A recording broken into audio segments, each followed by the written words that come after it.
प्यारे भाई और बहनों, प्रेज़ द लॉर्ड, हालेलुया।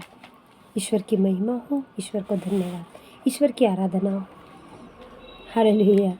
आगे बढ़ते हैं वही वचन जिसमें स्तोत्र ग्रंथ, अभी एजेकियल का ग्रंथ 36 अध्याय 25 और 26 27 वाक्य हमने पढ़ा, उसे और भी हम विस्तारित रूप से थोड़ा थोड़ा देखेंगे यहाँ वहाँ, और उसमें जोड़ते हैं वचन को। जो यह वचन स्तोत्र ग्रंथ 51 अध्याय में 10, 11, 12 हिंदी में, इंग्लिश में 10 में मैंने पढ़ा था, लेकिन यहाँ पर है 12 से आगे। ईश्वर मेरा हृदय फिर शुद्ध कर और मेरा मन फिर सुदृढ़ बना, और मेरा अपने सानिध्य से मुझे दूर न कर, अपने पवित्र आत्मा से मुझे वंचित न कर।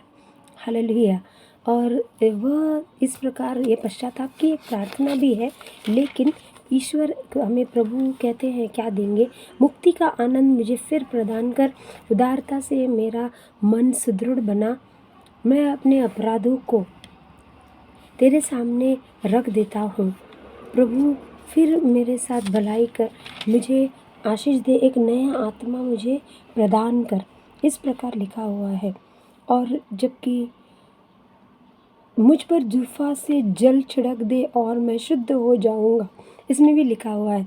9 वाक्य में लिखा है, तू हृदय की सच्चाई से प्रसन्न होता है, मेरे अंतःकरण को ज्ञान की बातें सिखा।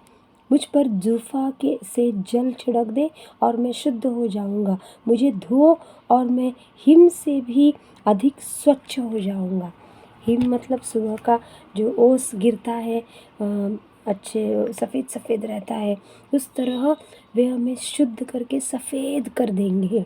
सफ़ेद ही सफ़ेद। आपको आपने बर्फ़ देखा होगा, बर्फीली वादियाँ, या पूरे सफ़ेद चादर बिछी रहती है, सफ़ेद ही सफ़ेद रहता है सब कुछ, अच्छा लगता है ना।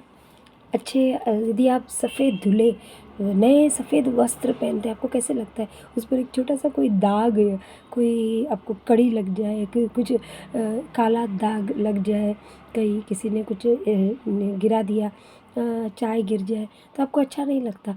उसी प्रकार ईश्वर कहते हैं कि तुम्हारे जीवन में भी ये दाग अच्छे नहीं लगते, ये पाप अच्छे नहीं लगते, तुम सुशोभित नहीं दिख रहे हो, तुम्हारी आत्मा में कुरूपता आ गई है, उसे मैं बदलना चाहता हूँ। अंदरूनी रूप से ईश्वर हमारे साथ एक जो क्रिया करना चाहते हैं, और उसके लिए प्रभु मुझे एक नया हृदय प्रदान कर। वो खुद कह रहा है, ईश्वर मुझे मेरा हृदय शुद्ध कर, मेरे में एक नया मन रख दे, मुझे सानिध्य से दूर न कर। यदि पाप मेरे में रहेगा तो अपने आप हम ईश्वर के सानिध्य से दूर हो जाएंगे ना। वो कट ऑफ हो जाता है ईश्वर के साथ अपना रिश्ता। एक दीवार, एक जो दरार आ जाती है। समझो घर में किसी से अनबन हो गई, हम उनसे बात नहीं करते 1-2 दिन के लिए, या कुछ तो झगड़ा हुआ आपस में, तब गुस्से में है, तो जो जैसे हमारा वो कनेक्शन टूट गया, छूट गया, वो पहले जैसा वो मेल नहीं रहा। पहले जैसे आप बात करते थे खिलखिला के, हंस के, वो नहीं होता वो दोबारा।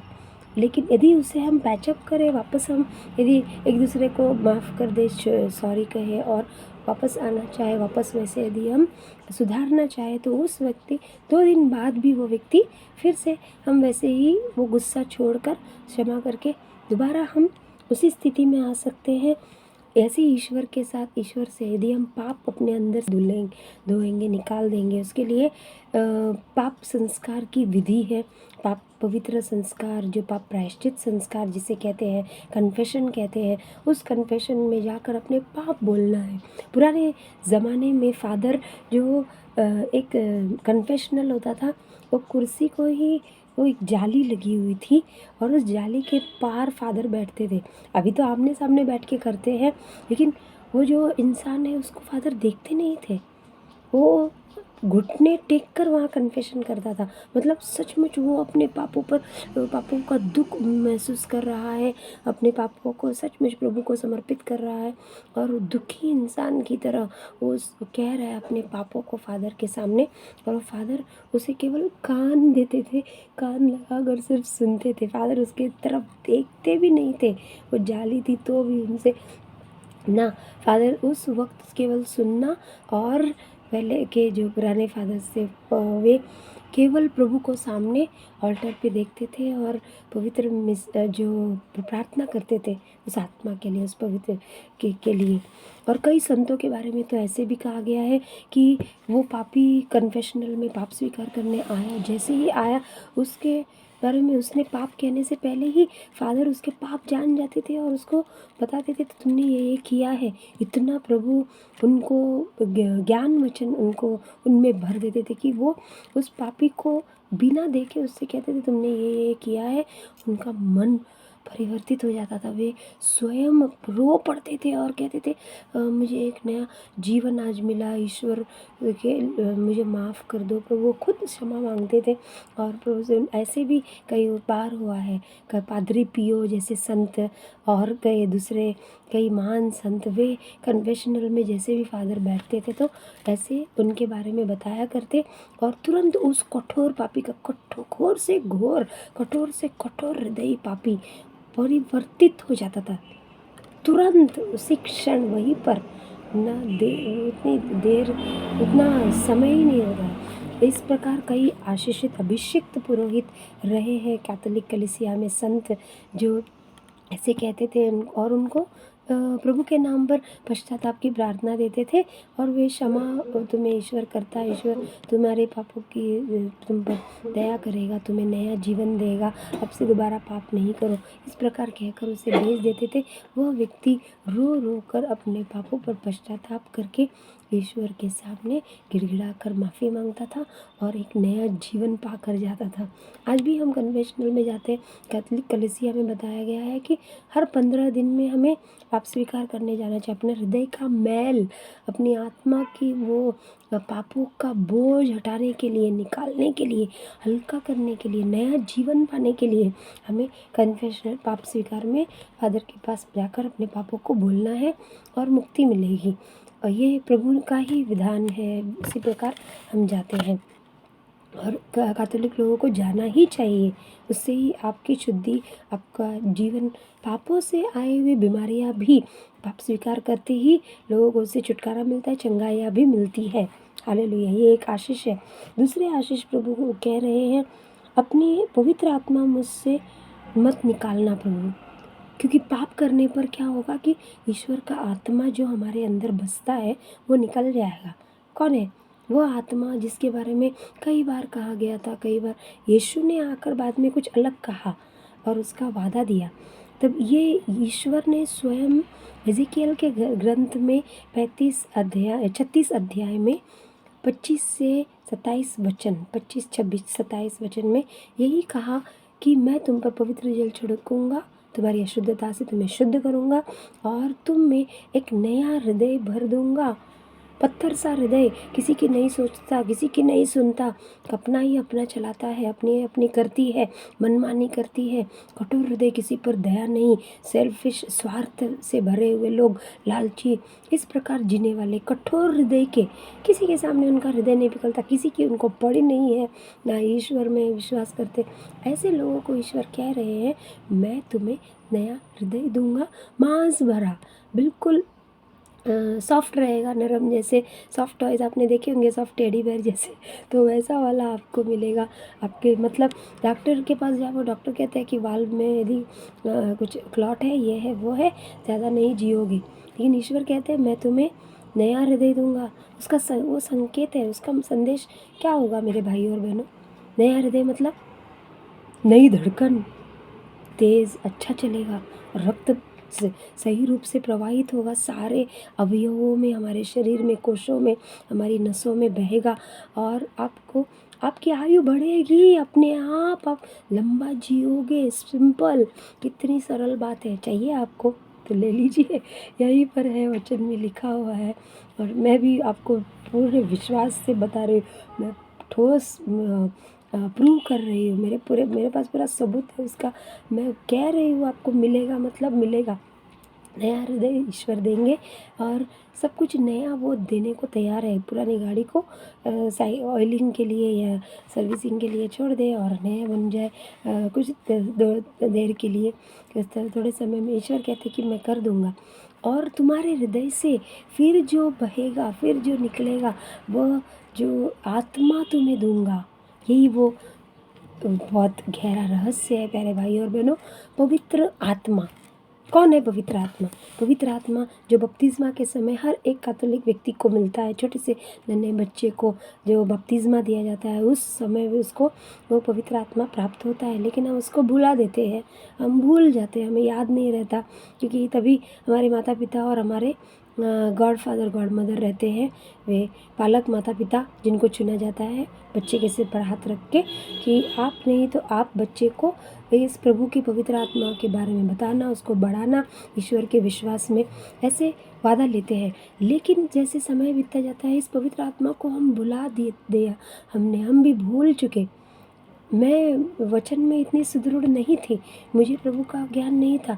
भाषाएं मुझे आती थी, संसार की भाषाएं, स्कूल में पढ़ाई जाने वाली अन्य पढ़ाइयाँ तो उससे सीखी हुई कई सारी भाषाएं, उस पर मेरा दबाव था, उसमें मैं कायम थी, परफेक्ट था। लेकिन ग्रामर सही था मेरा, सारी भाषाओं पर पकड़ अच्छी थी। लेकिन बाइबल के अनुसार ट्रांसलेट करना, बाइबल का वचन, ये ज्ञान मुझ में बिल्कुल नहीं था। मैं उस पर ज़ीरो थी।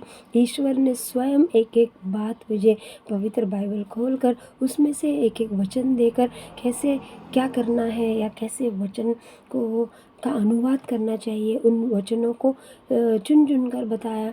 बार बार पढ़ने पर वो भाषाएं और भी शुद्ध हो गई, वे पवित्र हो गई, वो आध्यात्मिक दुनिया की, संसार की भाषा आध्यात्मिक भाषा बन गई। हालेलुया, हालेलुया, यीशु की स्तुति हो, यीशु को धन्यवाद। और आगे आने वाले आशीष यीशु कह रहे हैं, ये स्तोत्र ग्रंथ में लिखा हुआ वो कहता है, पश्चाताप से कह रहा है कि मुझे शुद्ध हृदय दो प्रभु, मेरा हृदय शुद्ध कर दो। हम भी प्रार्थना करें, प्रभु तो कह ही रहे हैं ले लो, यदि और हम लेने के लिए तैयार रहने चाहिए उसी जीवन को जो प्रभु शुद्ध हृदय दे रहे हैं।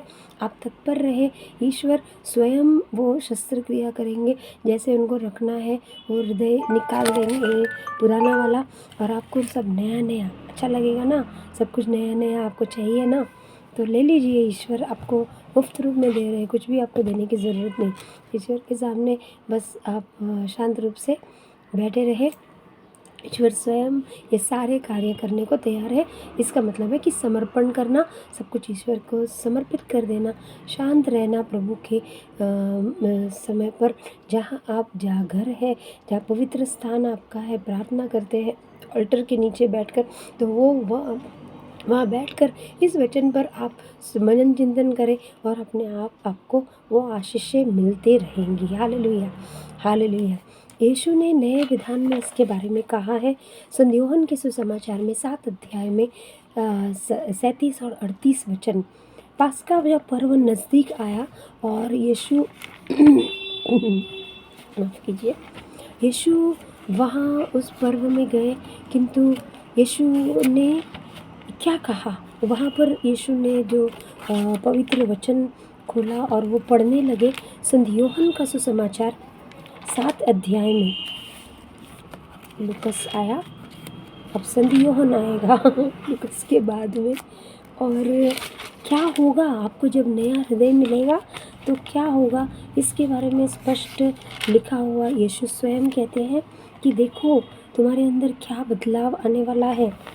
7 अध्याय में यीशु ने कहा कि उसके जो मुझ में विश्वास करता है वह अपनी प्यास बुझाए, जैसा कि धर्म ग्रंथ में लिखा है, नदियाँ उसके अंतस्थल से संजीवन जल की, अंतर्मन से, मन की गहराई से नया हृदय मिलेगा तो उसमें से संजीवन जल की नदियाँ बह निकलेंगी।